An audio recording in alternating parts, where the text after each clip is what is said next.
Welcome to all of you that are here with me today. If you're new, welcome to my channel, Pacific Tarot. I'm Regina. And to those of you that are familiar with me, welcome back. I enjoy you contributing your energy to this reading. So this is going to be I always think this when I start, free-flowing. So we're going to start with a couple of oracle cards. I'm starting with the archetype, the wild unknown. And I pulled the village.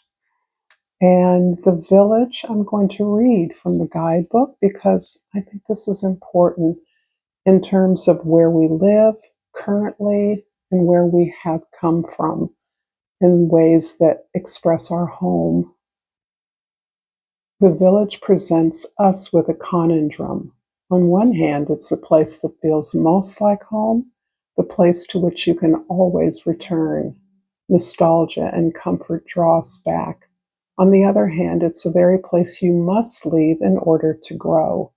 Around the village, an unspoken boundary exists. Most villagers do not want you to cross. Some support your leaving, still you hear whispers of doubt as you venture beyond its borders, leaving them behind. The energy of the village is present anytime you feel restricted by a certain group, community, family, place, or ideology. It may have served us in the past, yet staying within its parameters will never satiate our thirst for life. Thank you. Thank the village for all it has provided, knowing you will someday return, but for now, the world waits. So I love this beautiful image. The number is 41, which may be useful for some of you. The 41 reduces to 5, the Hierophant. So this is showing me an image of you looking for a lost key. In the way that the Hierophant produces the key or provides access to a door to information or knowledge or wisdom, I find this to be perhaps the beginning of that journey in constructing, molding, designing, finding the key to you.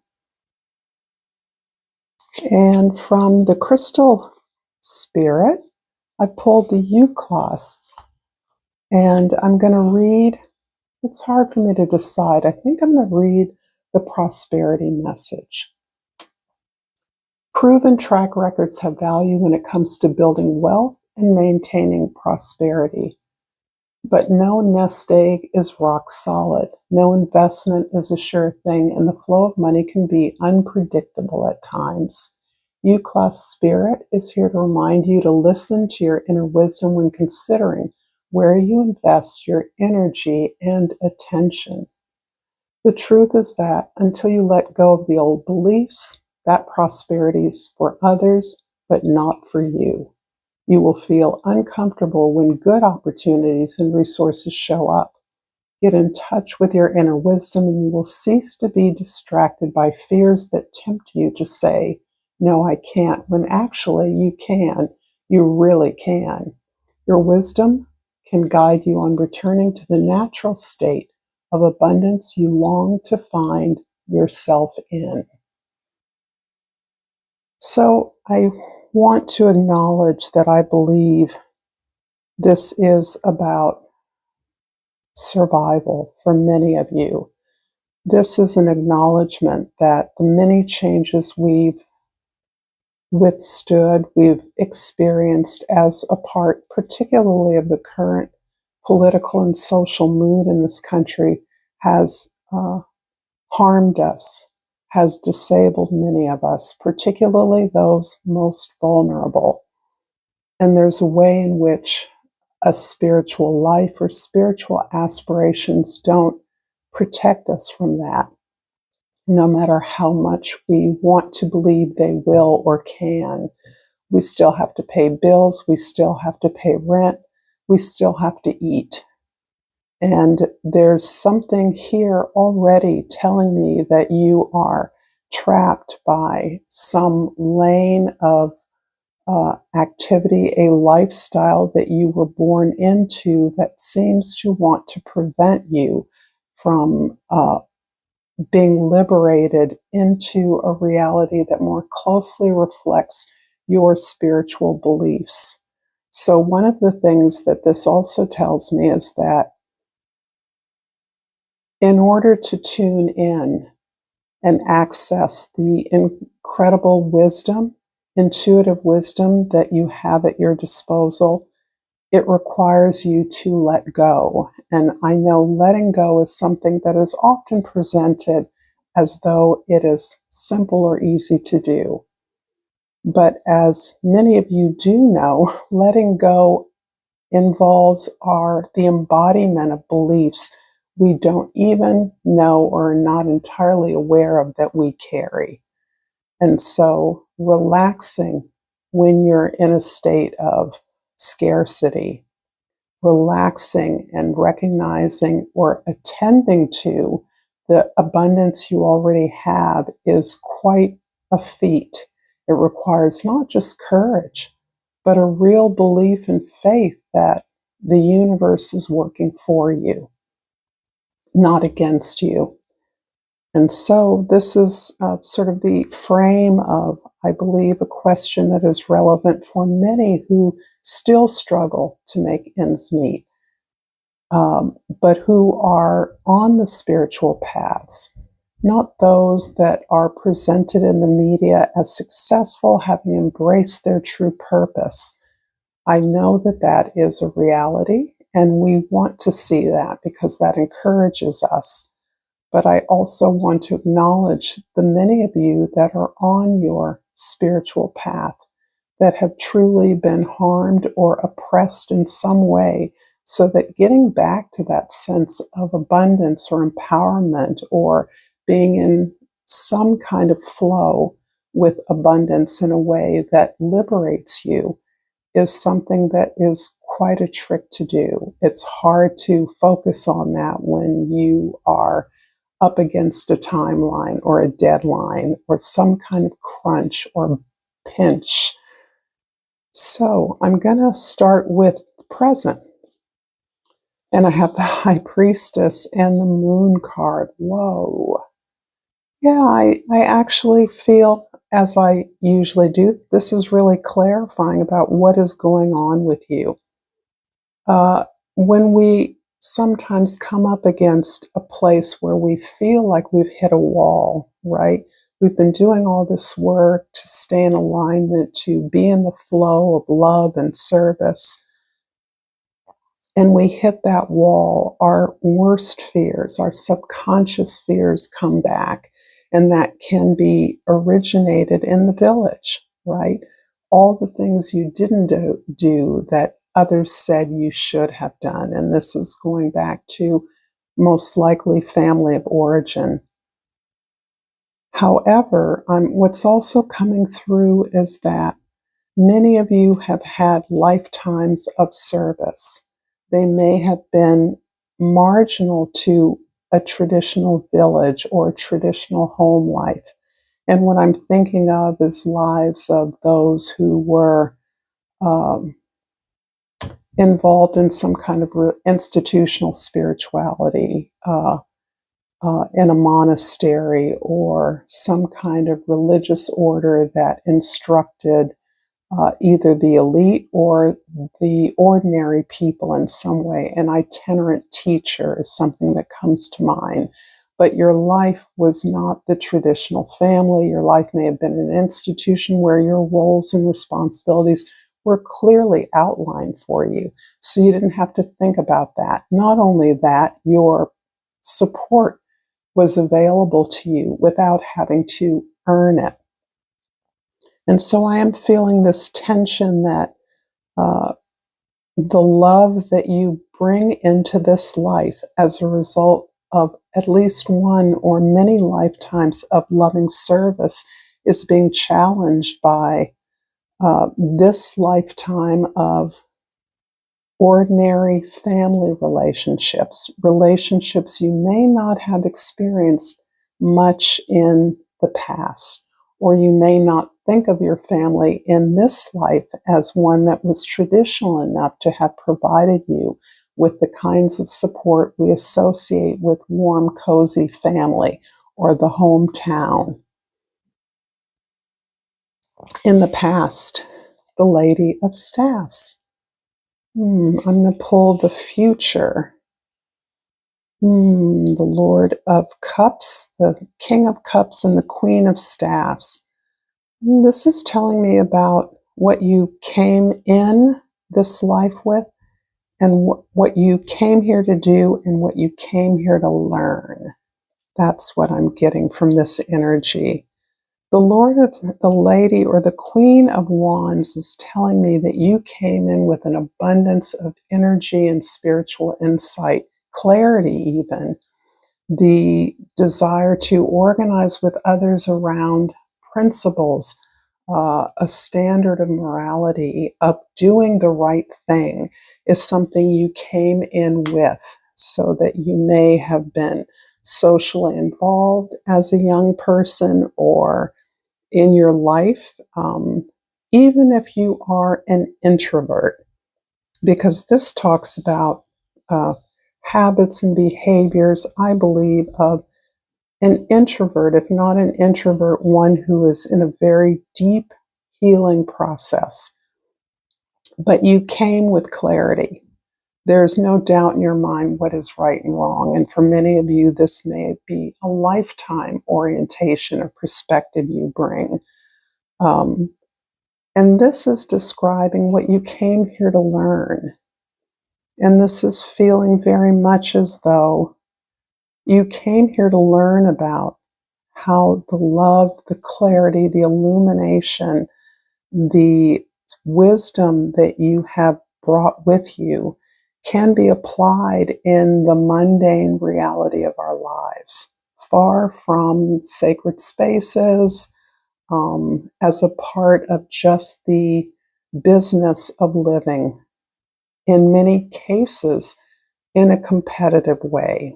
And when I mean competition, I mean that more in the sense of a variegated or stratified social experience where there are lots of different kinds of people in lots of different kinds of families or family structures. And understanding love in that context has been why you came here. And because you came here with so much love and such a high standard and experience of service, you have often been challenged, and I would say deeply exploited for your ability to see what is right, to defer to your compassion.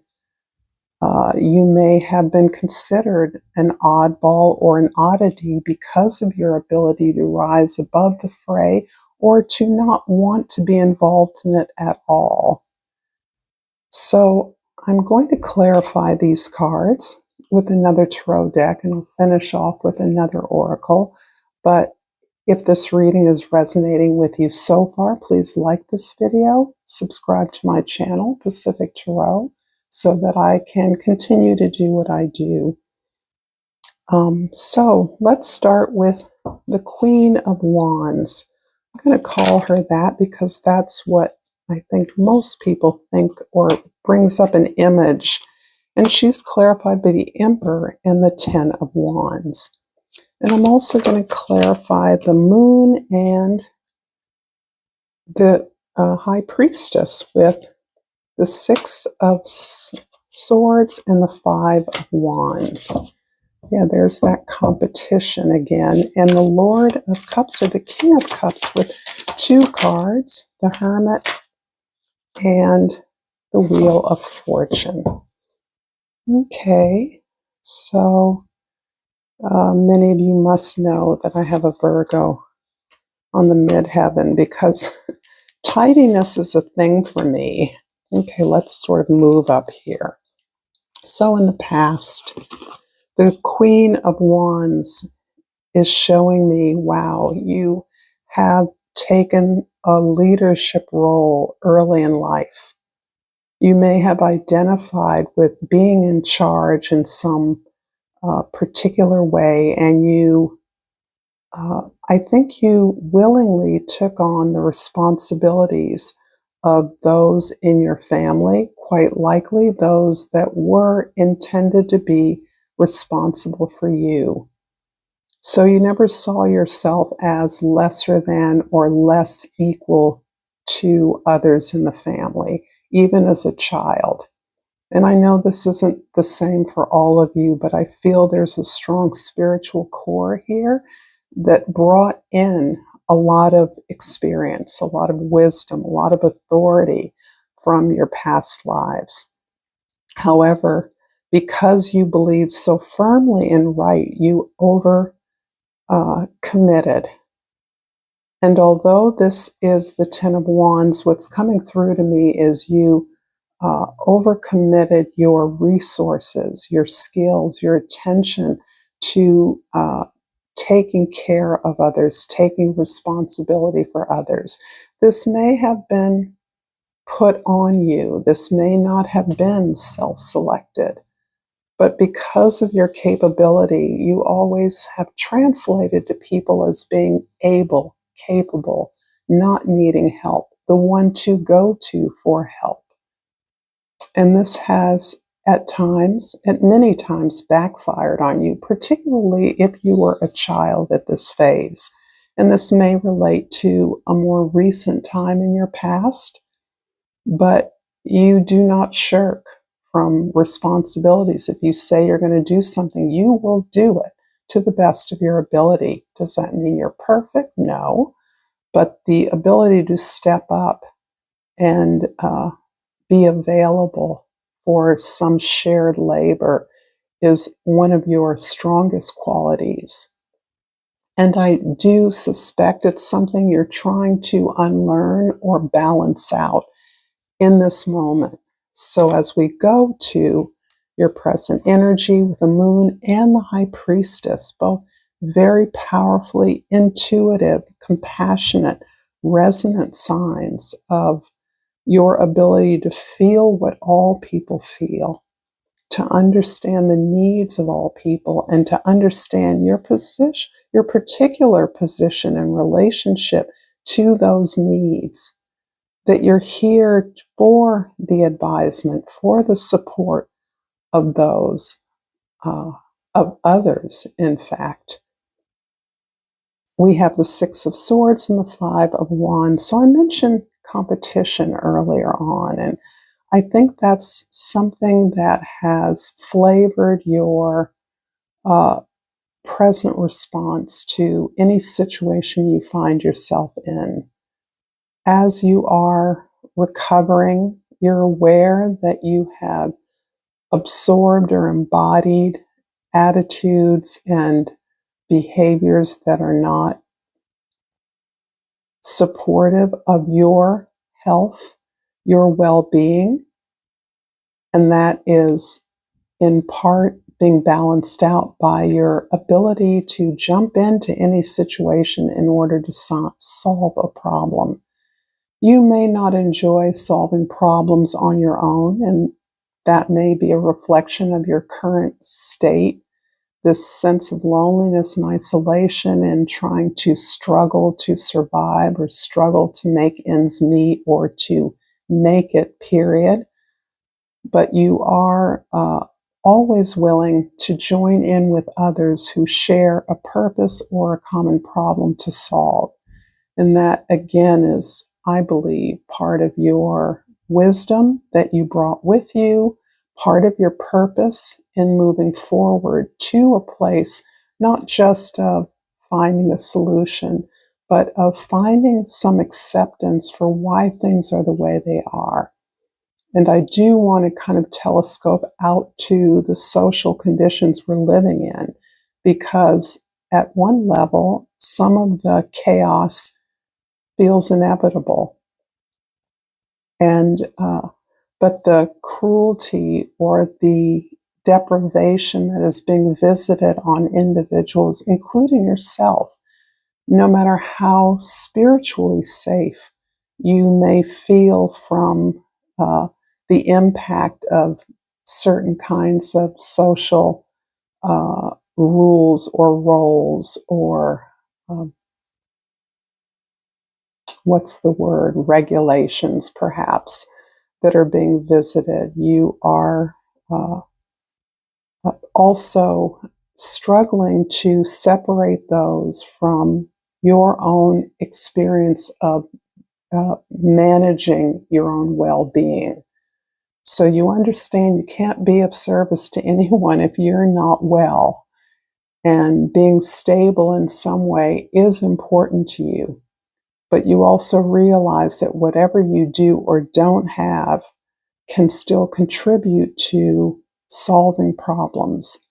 So there's a certain comfort with being in a competitive environment, competing for resources, competing for attention, to be seen, so that whatever work you do, whatever community you belong to, you accept that competition is ideally an opportunity for people to bring their A game to solving a problem, and you're down for that all the way.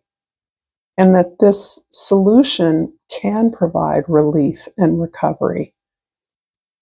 In the future, the King of Cups, I kind of started off with this idea of, or this vision of, the incredible wealth of service that you bring into this lifetime. And I think that's really key for many of you that I'm reading for. It's that wealth of service that makes what is actually a sacrifice on your part quite unique, quite special. It's as though you don't feel you've ever had a choice in this. And that goes back to your childhood, where you must have displayed yourself in a way that made people infinitely uh, uh, invested or convinced of your own uh, authority. But there's another side to you that is the infinite child, the essential child, the always creative, imaginative, loving, will take a risk for love, no matter how much it has damaged and blocked your heart, no matter how many failures or disappointments you've experienced. There's a natural point at which you just have to go for the love.